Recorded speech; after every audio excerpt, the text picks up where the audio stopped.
अमरावती येथील जिल्हा स्त्री रुग्णालय डफरीन मधील डॉक्टरांच्या कथेत चुकीच्या उपचारामुळे एका तरुण विवाहित महिलेचा मृत्यू झाल्याचा गंभीर आरोप नातेवाईकांनी केला आहे.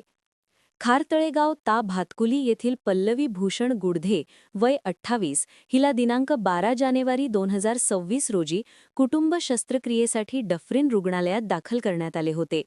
मात्र ती 1 ते 1.5 महिन्यांची गर्भवती असल्याचे निदर्शनास आल्याने तिचा 13 जानेवारी रोजी गर्भपात करण्यात आला. गर्भपातानंतर प्रकृती अत्यंत अशक्त असतानाही आणि पती-पत्नीने नकार दिला असतानाही 16 जानेवारी रोजी जबरदस्तीने कुटुंब शस्त्रक्रियेसाठी ऑपरेशन थिएटरमध्ये नेण्याचा आरोप करण्यात येत आहे. सकाळी 11 वाजता ऑपरेशनसाठी नेल्यानंतर सायंकाळी 4 वाजेपर्यंत नातेवाईकांना कोणतीही माहिती देण्यात आली नाही. नंतर डॉक्टरांनी इंजेक्शननंतर रिॲक्शन येऊन महिला कोमात गेल्याचे सांगत इरविन रुग्णालयात रेफर केले. त्यानंतर तिची प्रकृती अधिक गंभीर झाल्याने तिला खासगी रुग्णालयात हलविण्यात आले. तब्बल 7 दिवस मृत्यूशी झुंज दिल्यानंतर 23 जानेवारी रोजी तिचा मृत्यू झाला. या संपूर्ण घटनेला डफरीन रुग्णालयातील डॉक्टरांचे बेजबाबदारपण व हलगर्जीपणा कारणीभूत असल्याचा आरोप पतीने केला आहे आणि सखोल चौकशी, दोषींवर गुन्हा दाखल करणे आणि कुटुंबाला आर्थिक मदत देण्याची मागणी करण्यात आली आहे. मोहनी, मी मृत पल्लवीचे वडील आहेत. जो माझ्या मुलीचा मृत्यू झाला हा डॉक्टरांच्या चुकीच्या उपचारामुळे झाला आणि या तिच्या मृत्यू सर्व जबाबदार जिल्हा स्त्री रुग्णालयातील डॉक्टर आणि तिथलं प्रशासन जबाबदार आहे आणि त्यांच्यावर जास्तीत जास्त अशी कार्यवाहीच नाही तर मनुष्यवधाचा गुन्हा सुद्धा दाखल करण्यात यावा.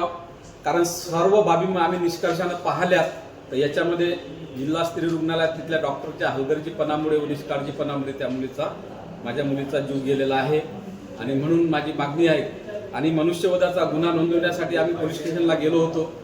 गाडगेनगर पोलीस स्टेशनला पण त्यांनी तिथं गुन्हा नोंदवून घेतलेला नाही. आम्हाला परत लावलं आणि पुन्हा आम्ही CH साहेबांकडे भेटलो. त्यांना ही सगळी हकीकत सांगितली. CH साहेबांना ही एवढी काही त्यांनी सुद्धा याच्यावर गंभीरता घेतली नाही. माझा त्यांच्यावर सुद्धा आक्षेप आहे का त्यांनी सुद्धा त्या प्रशासनावर त्यांची कमांड नसल्यामुळं हे सगळा प्रकार होत आहे. माझं एवढंच म्हणणं आहे की माझ्या जे मुलीसोबत झालं अन्य कोण्याही इतर मुलीसोबत असा प्रकार होऊ नये आणि माझी सर्व मीडियाला एक विनंती आहे की आपण आपल्या माध्यमातून हे जास्तीत जास्त जो प्रश्न एक उचलावं आणि जेणेकरून माझ्या मुलीला, तिच्या कुटुंबाला आणि तिच्या चिमुकल्या जे 2 मुलं आहेत त्यांना सुद्धा न्याय मिळावा. आणि दुसरी गोष्ट, आज तिचे दोन्ही मुलं अनाथ झालेले आहेत.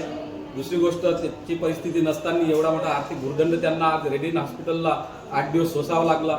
2.5 लाख रुपयाचा जवळपास खर्च त्यांना आला आणि इतकं सर्व सहन करावं लागलं.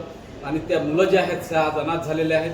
त्यांच्या उपजीविकेसाठी, त्यांच्या पुढील शिक्षणासाठी, त्यांच्या भवितव्यासाठी प्रशासन आणि शासनाने काहीतरी गंभीरता घेऊन त्यांना न्याय मिळून किंवा आर्थिक मदत म्हणून देण्यात यावी आणि त्यांचा परिपूर्ण विचार करावा ही माझी एक महत्त्वाची मागणी आहे.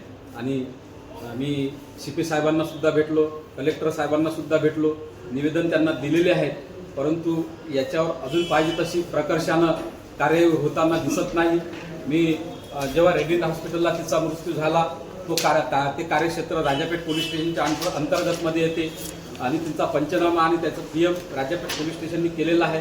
परंतु जेव्हा आम्ही राजापेठ पोलीस स्टेशनला भेटलो आणि तिथील जे तपास अधिकारी आहेत तर तपास अधिकारी ज्यांच्याकडे एक लेडीज आहे त्यांच्याकडे दिलेला आहे त्यांना आम्ही भेटलो. परंतु आमची अपेक्षा होती की यांनी आतापर्यंत इरविन आणि डफरीनचे सर्व तिचे केस पेपर आणि तिचे जे डॉक्युमेंट्स आहेत हस्तगत केले असतील.